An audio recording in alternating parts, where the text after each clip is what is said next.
I used to be Ren. Yeah. When I tell people my name, they'll go, oftentimes they'll say, well, how do you pronounce it? And I say, just the way it's spelled, and they're still dumbfounded. They don't really know how to do it. And every pronunciation of Semeyn can go sideways. But I won't tell you all of them, so the most common ones.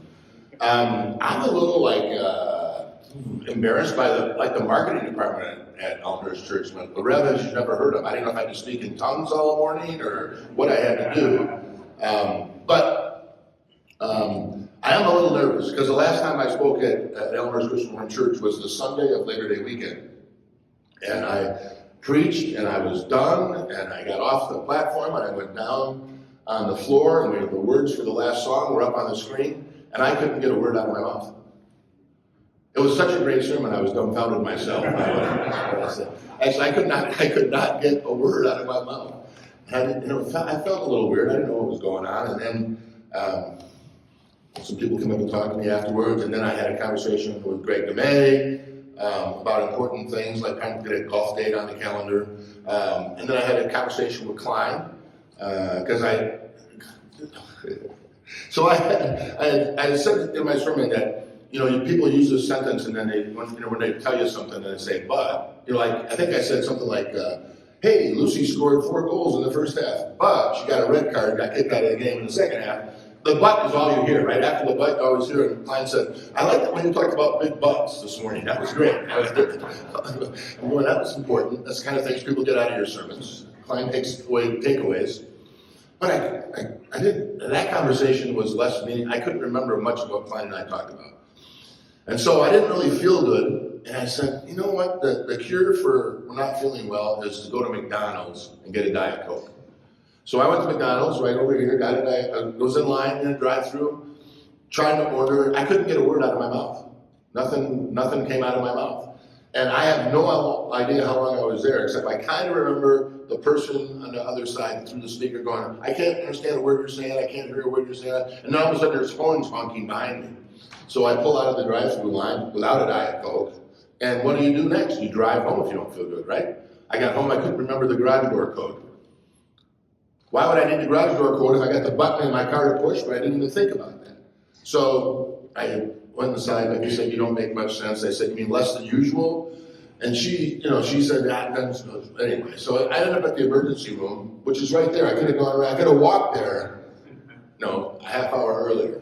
And God bless him, Dr. Carl Voss, member at Elmhurst Church, was on duty running the emergency room that day.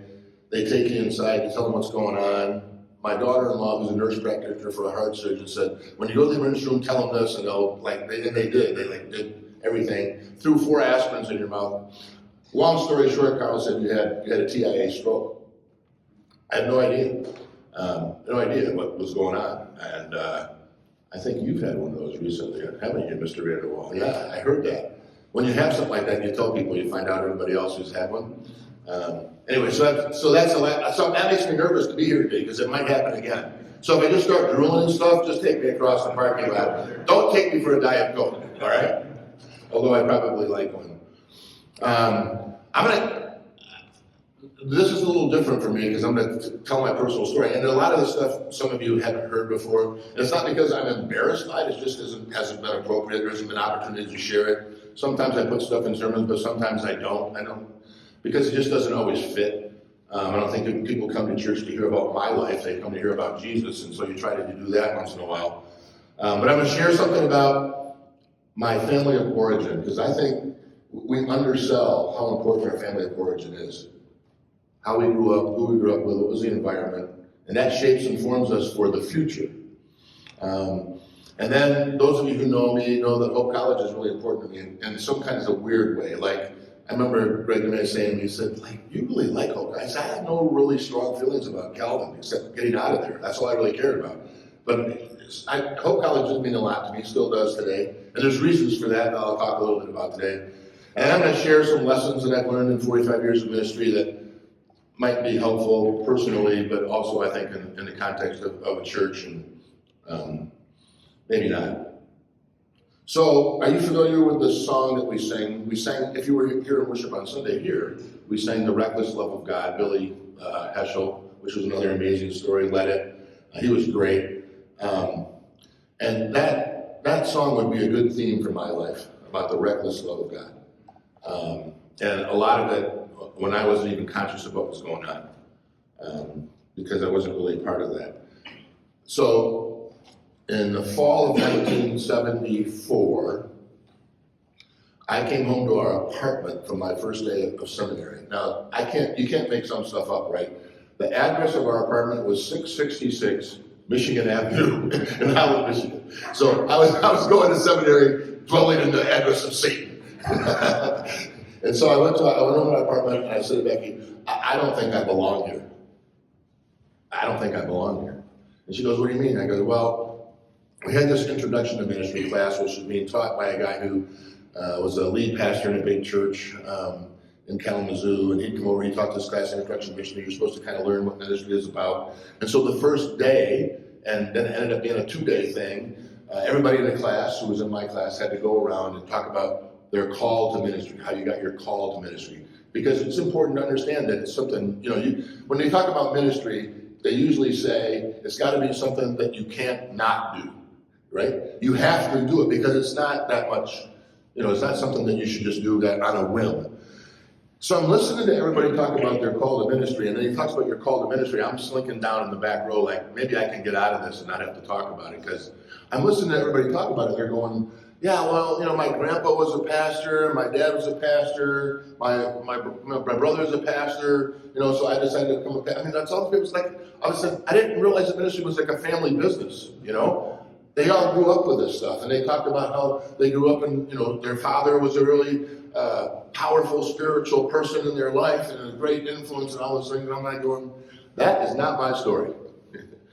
That is not my story. I don't fit that mold at all. And I said, I'm not sure I really belong here, but I kept going because I didn't have a job at the time and I needed something to do during the day.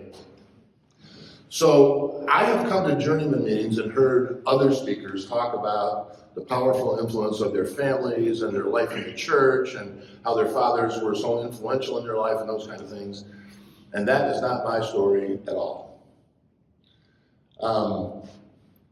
I grew up in a blue-collar family in Muskegon, Michigan. Muskegon is also on Lake Michigan and Muskegon Lake, kind of like Holland is, but not as nice and pretty. It's kind of gritty blue collar back in the 60s when I was growing up. My father was what was called at the time a wood wire and metal lather. Anybody know what a lather is? Okay, so back in the day, in the 50s and 60s, they used to build commercial buildings, dormitories, hospitals, office buildings, and they would plaster the walls, not drywall, right? So that, and now everything is drywall. Back then they would spray on this plaster, which was supposed to last forever. But prior to putting on the plaster, you put on lath, which is about another inch thick to drywall, and then you put these metal clamps around it, and that's how you framed it. And for commercial buildings, it was perfect because it would last forever, supposedly. So my dad was a wood wire and metal lather in the union, and right now everybody's looking like, what the heck is a wood wire? There you go, see? I didn't grow up like everybody else did. You didn't know what my dad did. And the work was very inconsistent. It's construction work. Forever it's been inconsistent. It's inconsistent now if you're in the construction business. You don't know when you're going to work and when you're not going to work. And he would have to usually travel to go to work. Sometimes, ironically enough, I went to Hope College. My dad worked on the dormitories at Hope College. He built some of the dormitories where I lived, where Becky lived, at other colleges, hospitals around. But a lot of times you got to travel and stay for weeks at a time and then come home.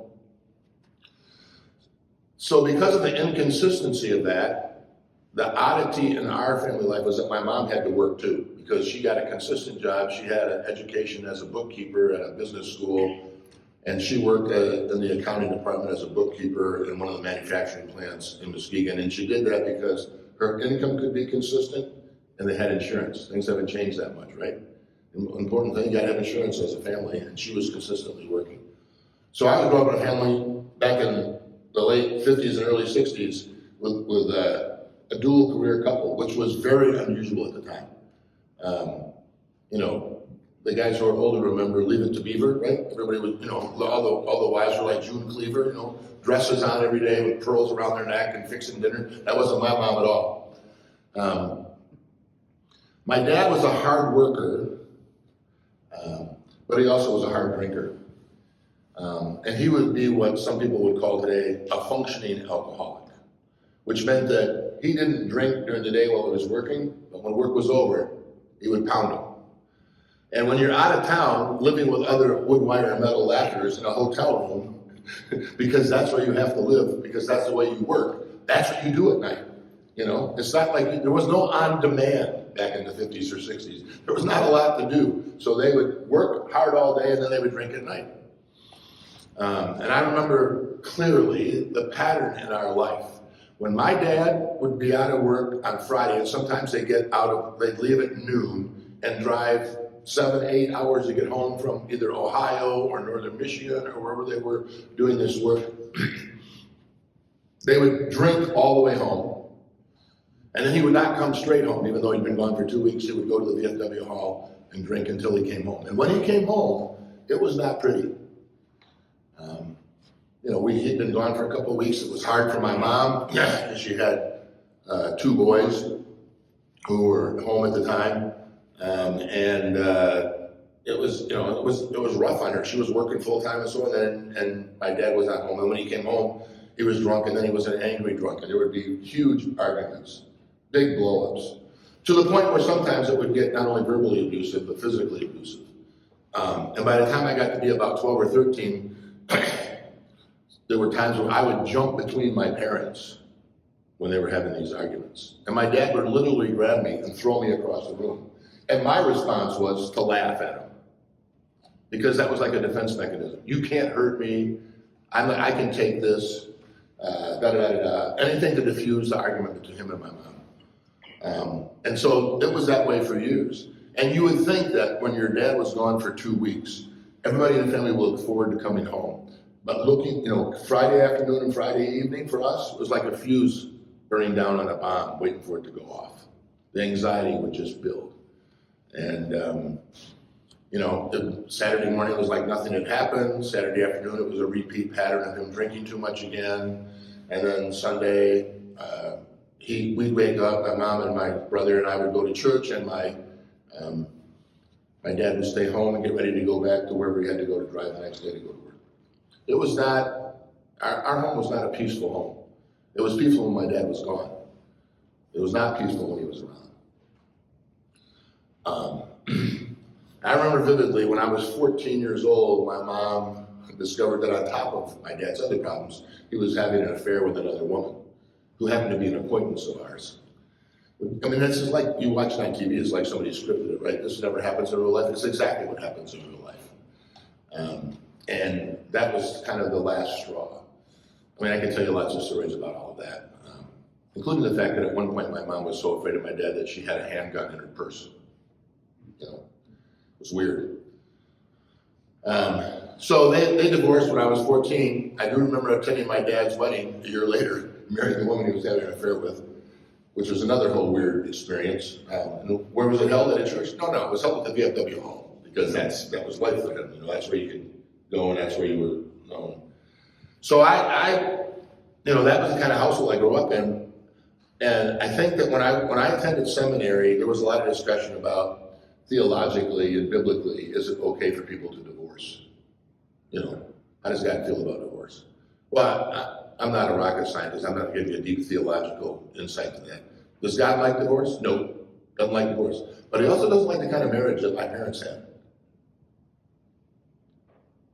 And when my parents got divorced, it took a lot of tension out of life, and tension out of the room. And our life became a little less stressful.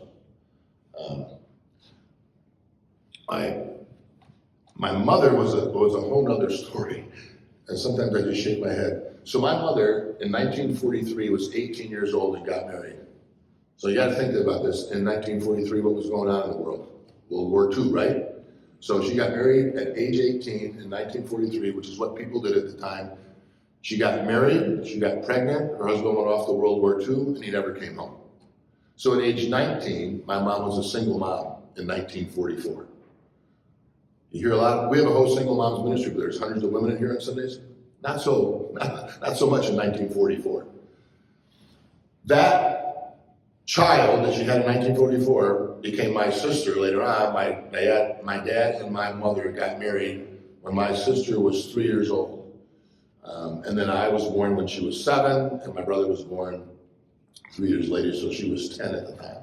My father adopted my sister as his own, which sounds like, and it was a very noble thing to do. My dad wasn't always mad. He had some really good qualities. He started a Little League because there was no Little League in our part of town, so he started a Little League with a bunch of other people because he thought our kids should have a Little League. But anyway, so he adopted my sister. There was never, the word step was never used in our family. She was not a stepsister. She was not his stepdaughter. He was not her stepfather. We grew up that way, as her as my sister. So she's 7 years older than I am, and a brother who's 3 years younger than I am. But I was a 14-year-old boy without a male in the home. I was a 14-year-old boy without a male in the home. And that's really important because having young kids, young boys especially, need good role models, male role models, and I didn't have them at the time. I went to a public high school. I do remember when I was going to be a freshman. I was in 8th grade. My parents were still married, and there was a discussion on the dinner table one Sunday after church about whether or not I would go to the. Maybe we should think about having Peter go to the Christian school. My dad only had one question: do they have football? No, then he's not going. So I went to a public high school, and when I was 14, I went to that high school. For some reason, God's arrangement, there were a lot of new, young male teachers who were also coaches. So when I look back, see, I always think that you understand God's providence in the rearview mirror, not through the windshield. You understand how God has worked in your life when you look back on it. You don't always understand how God is working in your life in the moment. I wasn't conscious of any of this. I only realized how God was at work later on in my life when I looked back and saw what he was doing. But these men who were coaches at the high school and were teachers became my role models in life, my male role models that God provided for me. And that was extremely important. So, to put it in context, my parents got divorced when I was 14. So now my mom has already had 2 husbands, right? One died in World War II. One was an adulterer. And now she's got 2. My sister at the time, if you put the math together, was 21. She got married then. So she was married by 21. It was just my brother and I in a house. I was 14. He was 11. My mom was a single parent of 2 teenage boys. But we were very well behaved. Never had any issues. I look back, I have no idea how my mom did it, right? My brother and I were both very extremely active. She worked every day. It was like one of these 8 to 5 jobs, very regulated. She'd pick us up from practice. She'd run us all over the place. She'd fix dinner. She'd do all the laundry. All as a single mom. She did all as a single mom. And when I look back, I had to give a talk at the She Ministry, the Single Women's Ministry, a couple years ago. And one of the things I said to the women in the room, I said, they said, "How did your mom do it?" I go, "It was all about her kids. It was all about her kids. She didn't want to date. She didn't want to remarry. She had 2 boys she had to take care of. That's all she did. She worked to take care of us. And then she took care of us.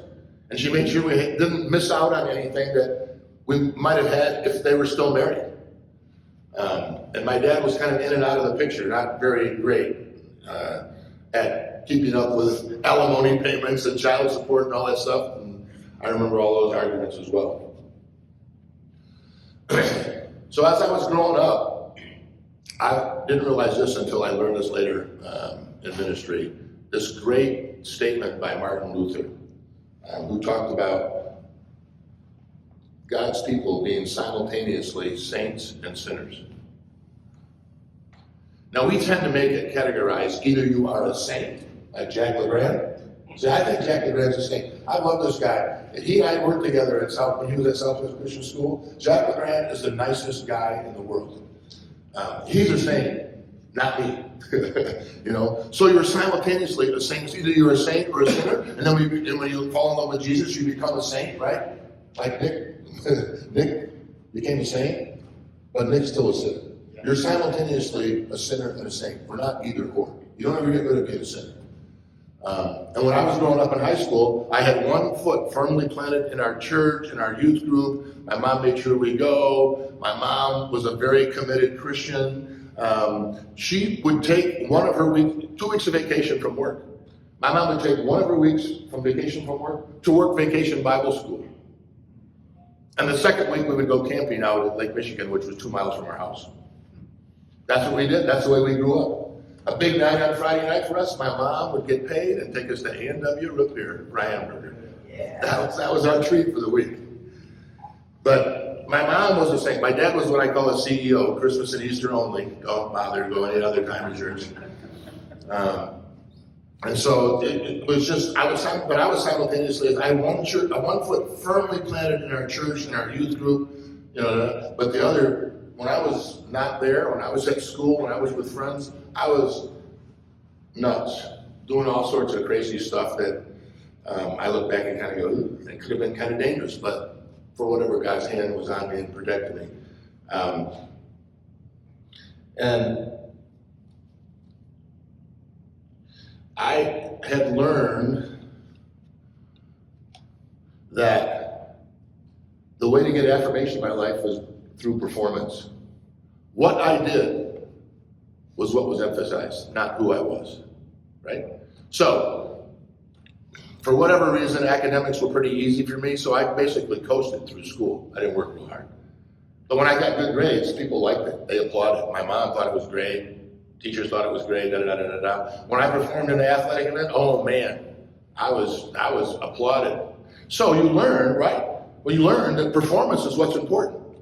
No one ever talked to me about who I was or what was going on inside of me.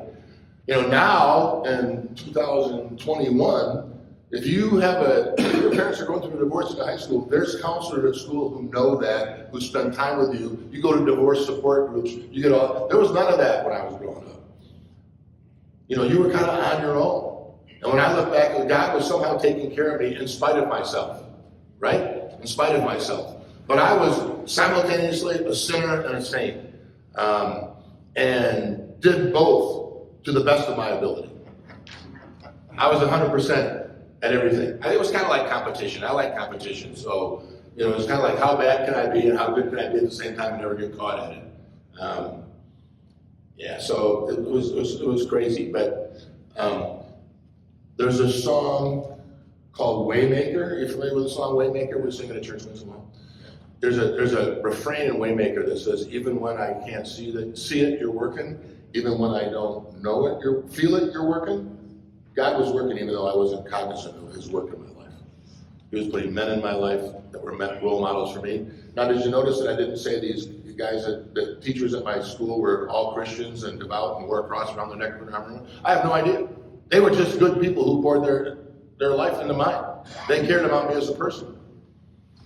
And they became role models for me. And that's when I decided, when I was a senior in high school, you know what I want to do when I grow up? I want to be a teacher and a coach. Because they were great role models for me. I wanted to be a teacher and a coach. So growing up in a family like that, there were some lessons I learned. Believe it or not, I was learning lessons about marriage and family. What I was learning was what I didn't want mine to look like. Because my parents went through a divorce, I spent a lot of time kind of studying divorce and the effects of divorce on children, and I've led seminars and given speeches on the effects of divorce on children, Very simply, when your parents go through a divorce, in the back of your mind, most children are making a decision. The decision is, well, marriage, if it doesn't work out, you can always get divorced. Because that's what your parents did, right? If it doesn't work out, you can always get divorced.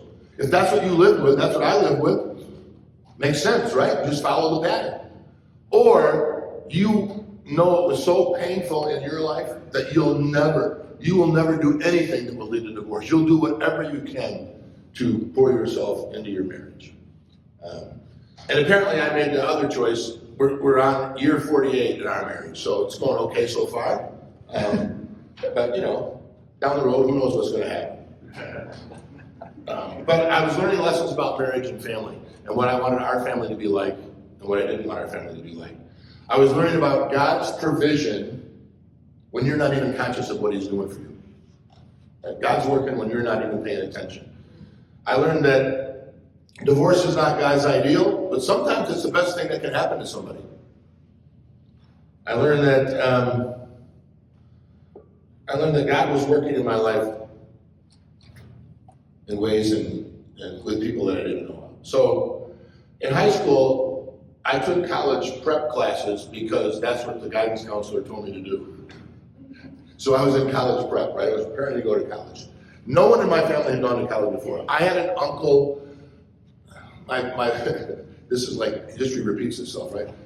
My father's father, my grandfather, had been married for 20 years and his wife died. So he had children from that marriage. Then he got remarried to my grandmother, who was 20 years younger than he was when they got married. And they had 5 more kids, right? So my father had a stepbrother from my grandfather's other marriage. And that brother, the only stepbrother he had, my Uncle Roy, who lived in Grand Rapids, went to University of Michigan on a football scholarship and played tackle when Jerry Ford played center. You know, so he had gone to college on a football scholarship, but nobody else in my family had ever gone to college before.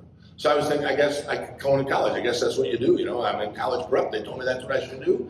I respect this guy, so that's what I should do. I took college prep classes. I was going to head to college. Didn't know exactly where I was going to go.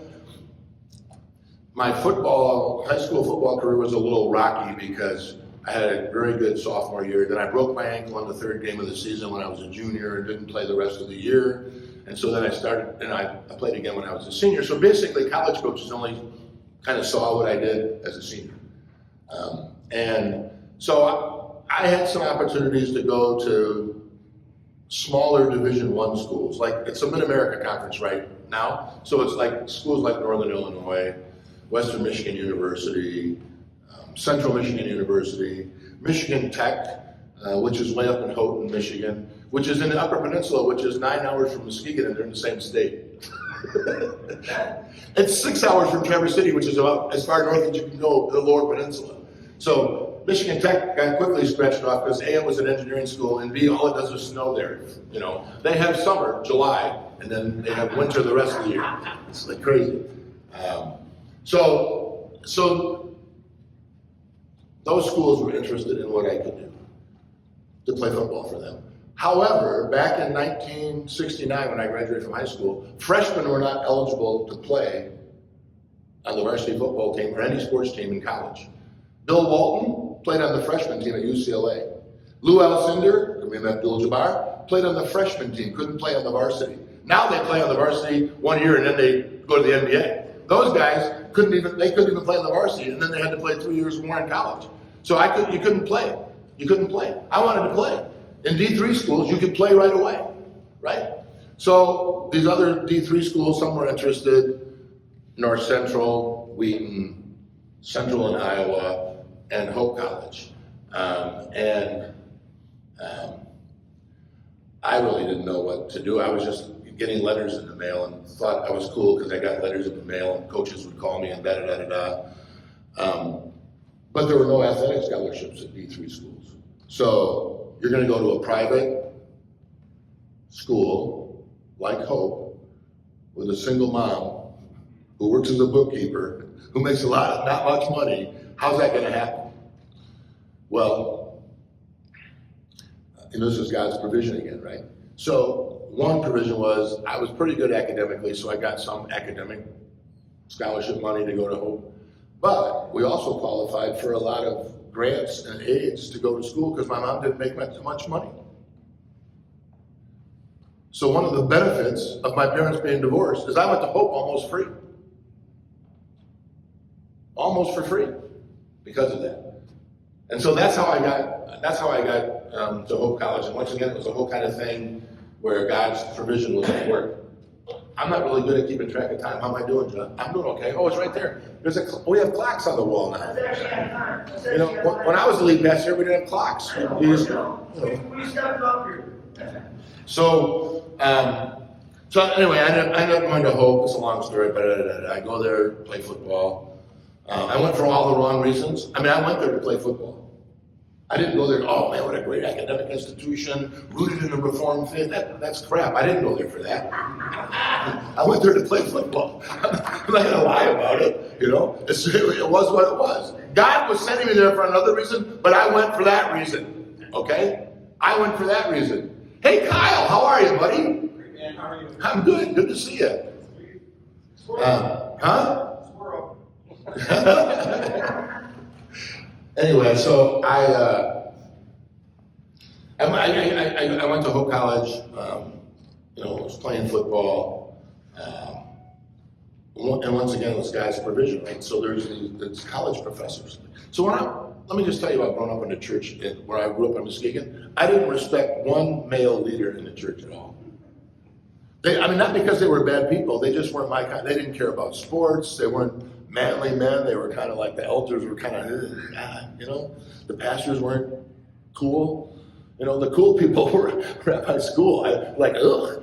When I went to Hope College, I finally met men who were Christians who were strong male role models. That's my experience. I'm not saying it was good. It was more about me being a jerk than them being not so great. Probably at our church, they were probably great guys. I just didn't relate to them, and they didn't relate to me. And I don't think in 1965, when my parents got divorced, that they knew what to do with a single kid like me who mom was divorced. They didn't know what to do with it. I was an anomaly, and a little bit creepy for them. So when I went to Hope, I did the Martin Luther thing again, sinner and saint, but leaned more into sinner the first couple of years I was there than saint. And I was such a great sinner. I was unbelievable. In fact, I thought about this. If I would have gone to Calvin, I would have gotten kicked out. Because some of my best friends got kicked out of Calvin. Peter Heisen got kicked out of Calvin. My good friend Jimmy Ozinga, kicked out of Calvin. Pastor Roger Nelson, Oak Forest CRC, kicked out of Calvin. I couldn't have gone to Calvin. Actually, I should clarify that. Jimmy Ozinga said I wasn't kicked out of Calvin. When the dean called me in, I said I quit before he could say you're out. So, but we had a very patient dean of students at Hope who was very gracious. But I do know this about my faith. For the first 2 years I was at Hope College, I kind of put God on the shelf. That was the last thing I was going to worry about, was building my spiritual life. There were all sorts of opportunities, but I had required chapel. 8 o'clock in the morning. I'd go because I had to sign in, but nothing out of it. In that song, The Reckless Love of God, there's this great line. When I was your foe, still your love fought for me. When I felt no worth, you paid it all for me. So God was still at work in my life. Even though I had put him on the shelf, God did not put me on the shelf. When I was a sophomore at Hope, we got a brand new football coach who came, which was kind of upsetting to me because I wasn't recruited by this guy. Now I got to start all over with a new coach. 32 years old, came from California where he was a coach in a junior college. He played football at UCLA. Ray Smith came. When you're 32 and you're the head coach of a college team, you're 10 years older than your seniors. There's not that big of a gap, right? This guy had a ton of energy. And he turned the football program at Hope around, became one of the winningest coaches in Division III ever, and was a very powerful role model in my life. And to this day, he's 82 now. We still play golf together 3 or 4 times a year. He calls me on the phone. We have a great relationship. I'll say a little bit about that in a minute. But anyway, so he came and everything became different. So first semester, my sophomore year, Ray Smith, my football coach, I had a great football season. Everything's going great. I got my 100% center life going. I am cool. And my grade point average at the end of first semester was 1.75. And he called me into his office to talk to me about this. I'm thinking, man, he's not going to be happy because you got to have a 2.0 to be able to play, and that's what we're going to talk about. Didn't talk about that at all. You know what he talked to me about? Not living up to my potential. He said, God's given you a lot of gifts and a lot of potential, and you're frittering it away. And you're frittering away your spiritual life. What's your relationship with Jesus about? So when I grew up in the church and spent that whole time, I made profession of faith when I was a freshman because that's what you did, right? It was part of the program. no one had ever talked to me about a personal relationship with Jesus Christ. You went to the church, you made a profession of faith, memorized the catechism, you spit out the answers to the elders. First time anybody had ever talked to me about a personal relationship with Jesus Christ. Now, Ray Smith, background, Young Life. He was a Young Life guy. It's all about personal relationship with Jesus Christ. I started to go to a Bible study that he led. I started to actually apply myself in the classroom. It changed everything that I did, that one conversation in his office. Now, it's not the only conversation I had with him. I mean, hundreds of them. But he really became the person that influenced my life in the most way, in terms of Jesus and also academically. I mean, from then on, it was 3.5 or higher, believe it or not. As our friend Matt Davidson likes to say, Rev has CTE, he just doesn't tell anybody. All those concussions from football. But so it changed my life. And it changed my involvement there. Then my junior year, first semester, toward the end of the first, I don't know, whatever, sometime in the middle of the first semester of my junior year, I meet this tall, good-looking blonde chick from South Island, Illinois, okay? Now, Paul knew Kamon grew up, where Becky grew up, knew Becky's family back in the day, she grew up in South Island, Illinois. That's not Muskegon, okay? She grew up in a very solid, deeply committed Christian family. She's quiet, she's an introvert, and she had never been to a sporting event ever at Hope College. Oh, we had football? I didn't know we had football. I mean, she'd never done any of that stuff. She didn't know anything. When I tell you this, people don't always believe it because she's such a sweet person. We met at a kegger, I'll have to admit, okay? We met at a kegger. It was off campus, but we met at a kegger. We were both there at this party, we met, so we started dating, going through the first, all the way through second semester, developing a really strong relationship. I'm a junior. I go to live in Grand Rapids with a roommate and a friend, worked for his father for the summer, spent my whole summer working out at night, playing basketball, lifting weights, and then working on my own personal relationship with Jesus, doing a lot of discipleship work, okay? And Becky goes home to South Island, Illinois. In August, I get a letter from Becky. I go, oh, how romantic. I get this letter with all of the reasons why she's going to break up with me. One of the reasons was I was detrimental to her spiritual life. And that, to me, was crushing. Because my perspective was I had grown so much spiritually, and I was working so hard, and I was moving more toward the saintly category than the sinner category, and she said I'm a detriment to her spiritual life. It was crushing. It was crushing. We went back for my senior year, first semester. I dated a couple other girls early on, but that whole thing just haunted me. So I took that letter to the office of the college chaplain, Bill Hilligans, great guy, one of my other role models. Gave it to him, and I said, this is what happened, we talked about the letter, da-da-da-da-da-da. I came in, that was in the morning, I came up from football practice that night, Becky's on the porch, tears in her eyes, gives me a big hug, da-da-da-da. I'm like, oh, what's going on? I said, well, Chaplain Hilligans called me. I said, what are you talking about? He said, yeah. He said, I got a call to go see the college chaplain. I didn't know if my mom had died or my grandpa or why did you go see the college chaplain? And he calls me in and he tells me all about this stuff and what a great guy you really are and all this potential and da-da-da-da. And I realized I was probably miserable. Hilligans saved my life, right? And this guy saved my life. Saved my life and gave me a wife. I mean, it was great. So, so we kind of put things back together, and then we both continued to grow spiritually, whatever. I got to be done. One of the great things about this, instead of like 30 minutes for preaching, I have 45. I don't know what to do with them. So, when I graduated from Hope, I got to do something I wanted to do that I never could do. I always had to kind of work in the summer at a job where I earned money to go back to school and have some spending money in my pocket. You got to have money for beer and pizza when you're going to college. Trust me. Although when my kids went to college, my son went to college, I said, I buy books, I pay tuition, I don't buy beer and pizza. That's on you.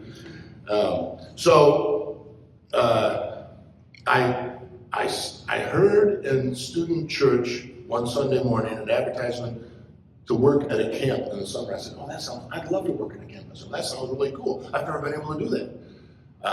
I don't think they'll hire me because I'm kind of nuts, but so I go to this interview, Come find out Hilligan's told them to hire me. That's how I got the job. I got a job at Camp Manitoba in Frankfort, Illinois, worked there for the summer as a camp counselor.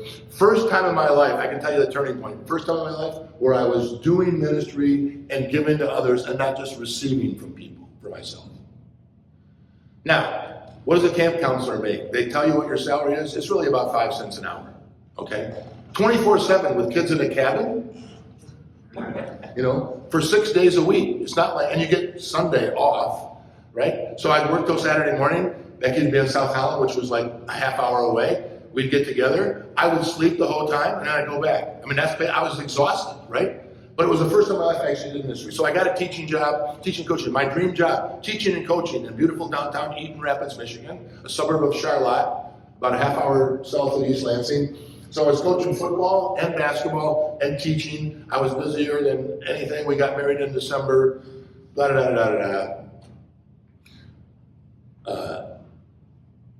And then it was like, people say, well, why did you go from teaching to ministry? And I said, well, it's like going out for a gourmet meal. You ever go to a really good restaurant, have a really good meal, everything tastes good, you go home and it just doesn't quite settle right? There was nothing wrong with it. It just doesn't settle right. I had my dream job, the thing I always wanted to do in life, but it just didn't settle right. And so I started to consider other things to do. We got married in December. I started to consider other things to do. And one of the other things I considered to do, either seminary or law school.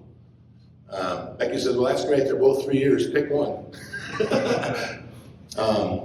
So I didn't think about the seminary thing very much. So we went back to talk about it with people that we trusted at Hope College. Bill Hilligans and his wife, the college chaplain, and my football coach, Ray Smith, and his wife. So we talked to the Hilligans, and he said, oh, yeah, that'd be great. You can work for me. We'll figure it all out. I'm going, okay, that's him. So we go to talk to the Smiths, and as we're telling them the story about me considering ministry, they start crying. And I said, I didn't realize it was that painful of an idea for you. I'd be going to ministry. I'd just bring tears to your eyes. They said, no, we've been praying for that for 2 years straight. Ray and Sue Smith have been praying that I would go into ministry for 2 years, and I had no idea. I had no idea. So I guess the theme is, why does Hope College mean so much to me? People. People. Bill Hilligans, Ray Smith, the dean of students, the professors I had. I have lifelong friendships that I made there that are still strong today. I met my wife there, and I met Jesus there. So was it Hope College? Yeah, they did all that. It could have been anywhere else, man. I guess it could have been Calvin, but it could have been anywhere else, right? How many got kicked out? Anyway, we get married. I'll tell you a little story about, we got married. I was going to seminary. I graduated. I was working at Hope as a chaplain with Bill Hilligans. We started to start a family. I think we had 4 or 5, we lose track, miscarriages. Couldn't carry a baby for us. So Becky brought up this idea of adoption. And I'm like going, I'm kind of resistant. I'm strong. I got to have my own kids first, and then maybe we'll adopt, blah, blah, blah, blah, blah. But she's always smarter than I am. So we pursued the adoption thing. I don't think I've ever told anybody here in this room this story. Kyle might know it, but so we're going through the adoption process, and we're going to adopt an African-American baby from Grand Rapids. And we're in the process of adopting the baby, and I get a phone call from the adoption agent. She said, we have a problem. I go, what's the problem? She said, we're being sued by the NAACP. I said, what? So you got to put this in context, right? This is 1977, 78. Civil rights movement is very strong. NAACP is very strong at the time. They were suing our adoption agency, and Becky and I, because we were going to adopt a black child, and they hadn't offered the child to enough black families first. That's the environment we're in. And so the adoption agency said, we don't have the money to fight the NAACP in a lawsuit. And I said, well, I'm a college chaplain. I make $11,000 a year. I don't have the money to do it either. So we lost the adoption. We ended up adopting a 3-year-old Caucasian kid, our oldest son, Ben. And long story short, Ben ends up having, and not at the time, and we don't know, you don't know what you're getting, right? You don't know what you're getting. currently, Ben has all sorts of issues. One of them is personality attachment disorder. He can't make or keep friendships, including with his parents. He has diagnosed with narcissism. He has a violent temper. I got called home from basketball practice. He was living with us in Traverse City for a while. We had put perimeters around him to be able to do it.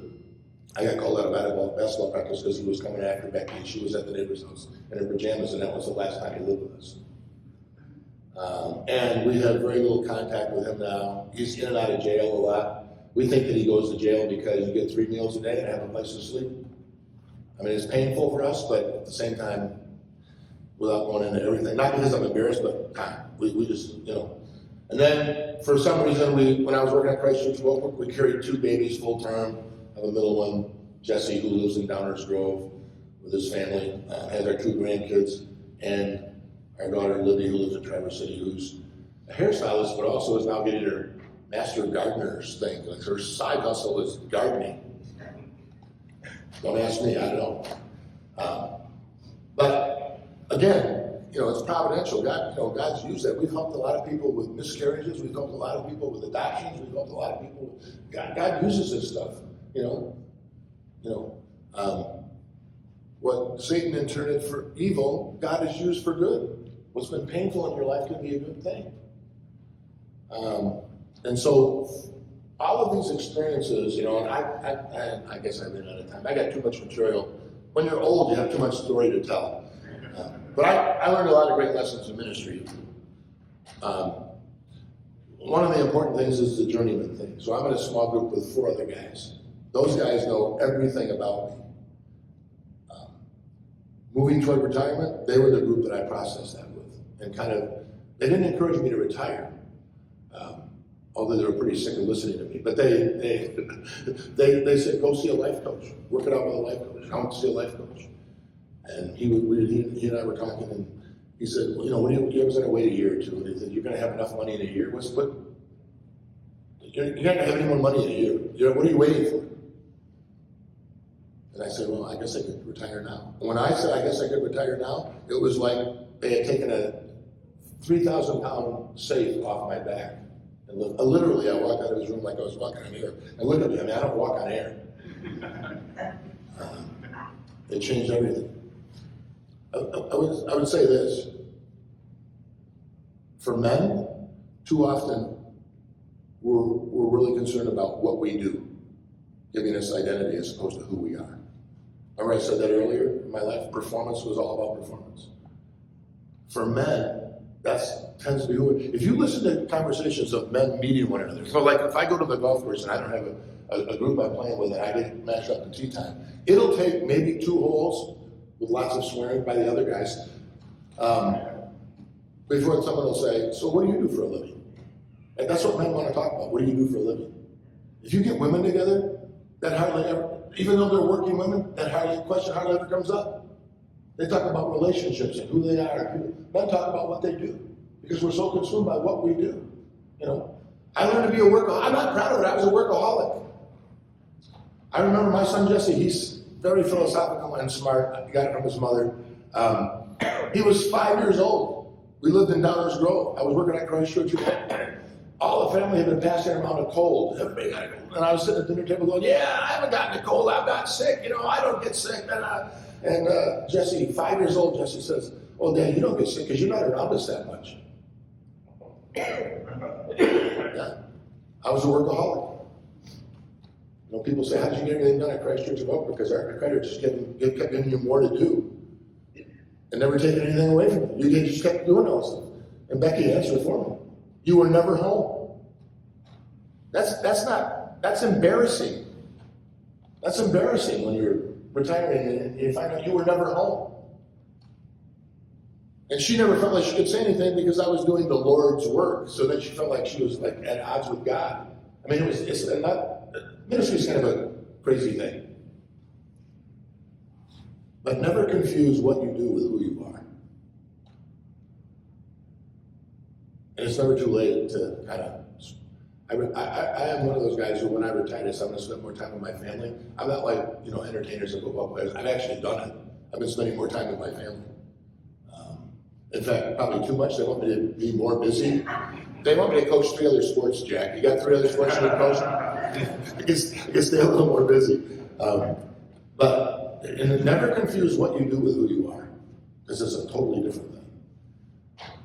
And for those of you who have young kids at home, pour yourself into the kids.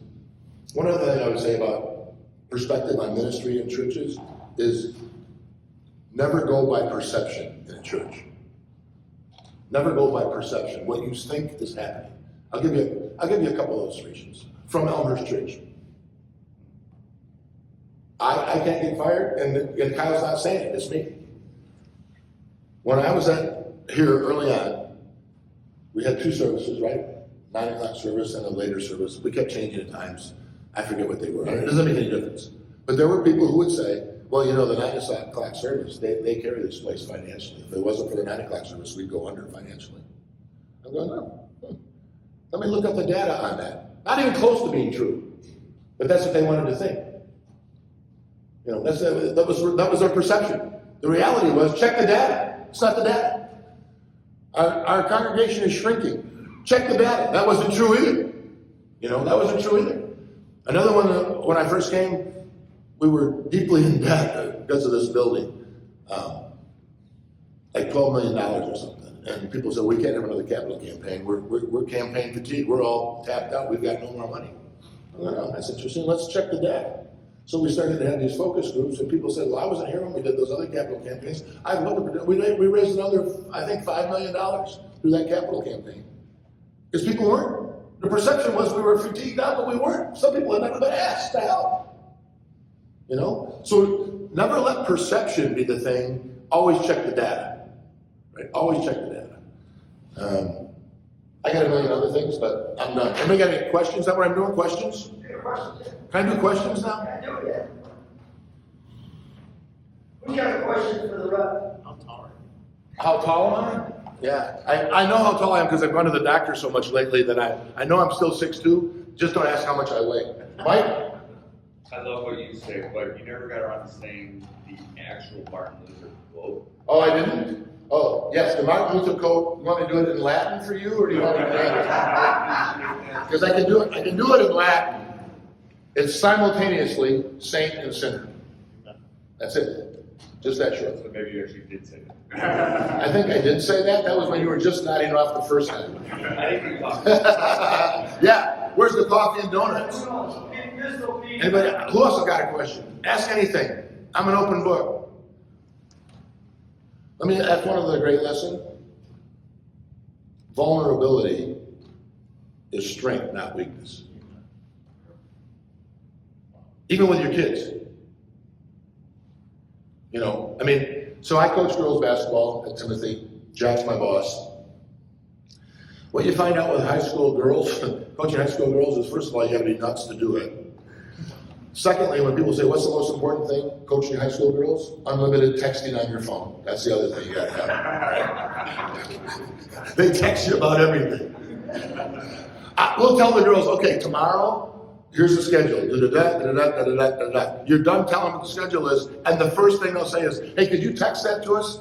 I'm like, no, are you kidding me? You're all in National Honor Society. Can't you remember anything? But high school girls love vulnerability. It's strength for you. It's okay to not have it all together. It's okay to not be able to do anything, right? That's my question.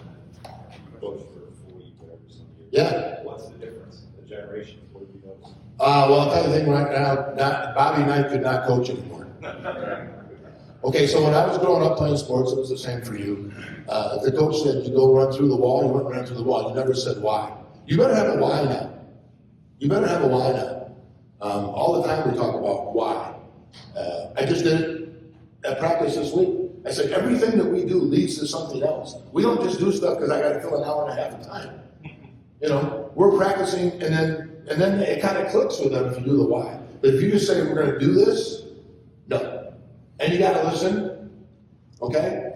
I read something the other day where millennials have a hard time managing Gen Zs now. They're saying, right? So people just think differently. You think millennials are hard, then Gen Z's another one. Now they got to manage them. It doesn't do any good to be negative about the younger generation. It is what it is. My parents didn't like my generation. My parents didn't like me, let alone my generation. It was like, but like with Gen Zs, it's kind of like, why do we have to work 9 to 5?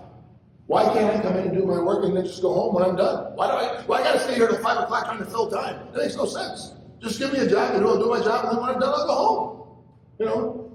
When you pick up garbage, can't you just go home when you got it all picked up? Or you got to stay till 5 because that's what the union contract says. When you work at FIS, those guys got to stay there for a certain amount of time, don't they? Yeah, because the guy who used to own the place was a taskmaster. He was a Dutch Canadian workaholic. But that grindstone. So it's a why now. It's a why now. Nora, you got to talk to Nora and you got to listen. And you know what? Nora will tell you. Nick? Yeah, I have a question. Yeah. So when you spoke, and you did a really good job. I know you better. I'm grateful for it. When you spoke, you mentioned about being distant from your family because you're committed to your ministry. Yeah. And you said when you heard that towards the end, it was embarrassing. Yeah. To me, when I heard it, it was. I don't know what questioning why you used the word embarrassing. To me, that would be a painful reality. So being the men we are, being focused on task, and having later on found out that maybe our focus was not in the right place, that's a painful reality. Yeah. So I want to ask, why did you decide to use the word embarrassing? And was it painful to have that realization come before you? And how do we deal, men in general, how do we deal with those kind of circumstances that we went unnoticed for so many years? Yeah. So first of all, you're under the assumption that I think about the words I use. No. But I did. I was listening to No, but I did. I wrote this stuff down. I do have embarrassing written down. You know what's embarrassing about it? Is that someone who is a man of God, who is a ministry leader, should not have been a workaholic. You should have been your priority should have been your family and building up your family, because that's what God's priority is. It should not be work. Ministry is a weird thing because of the kind of work you're doing. Becky's right. While you were doing the Lord's work, I didn't dare interfere. Well, that's a weird thing, right? I mean, if you're feeling neglected and I'm not doing my job as a dad, you should interfere. I need somebody to tell me because I'm not smart enough to figure it out on my own. So what's embarrassing is for me to stand in front of people and to tell you, having been in ministry for 45 years, it's embarrassing to say that my family wasn't a priority. Let me ask, okay, it's embarrassing in that sense, but personally, right? Yeah. Was it painful? Oh, yeah. Okay, and how do you adapt to that? I live without past regret. That's why I'm asking. Yeah. I want to learn. So help me understand. How did you deal with that pain? How did you embrace it? Did you lean into it? Did you run from it? You don't lean into it, first of all. When I told the story about Jesse at age 5 saying, "You're never around us," and I said, like sticking a sword in you, that's painful, right? You're never around us. Did I change automatically? No. Because generation. It's a generation thing. And I grew up in a family where, you worked hard no matter what. Worked hard, drank hard. That's what my dad did. He did everything hard. So I think that being aware of it, I think that's where Journeymen comes into. You got to say, look, I'm having problems. I'm working too much. I'm not home enough. I'm not pouring my life into my kids. I'm spending all my time building my business. Not a good thing. Klein's here because he likes me, not because he said it's not time to do.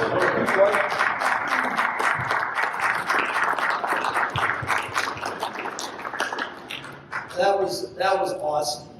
Seriously, I love that. That's great. We have so many similarities. I didn't want a similarity either, so it's good. So if you're walking alone, we want to get you in a group. We're forming these hot reams, which are basically groups of friends around the scripture, walking together, following Jesus together. So if you're walking alone and you can't figure out who to walk with, I can try to help you find each other. But you could also find each other, maybe just pray about who you should be hanging out with and get together. There's men's group that meet all different times of the week, in the mornings. We'd love to get you connected to one of those. All right? Let's pray ourselves out of here. Lord, thanks so much for the story of your faithfulness to Rev.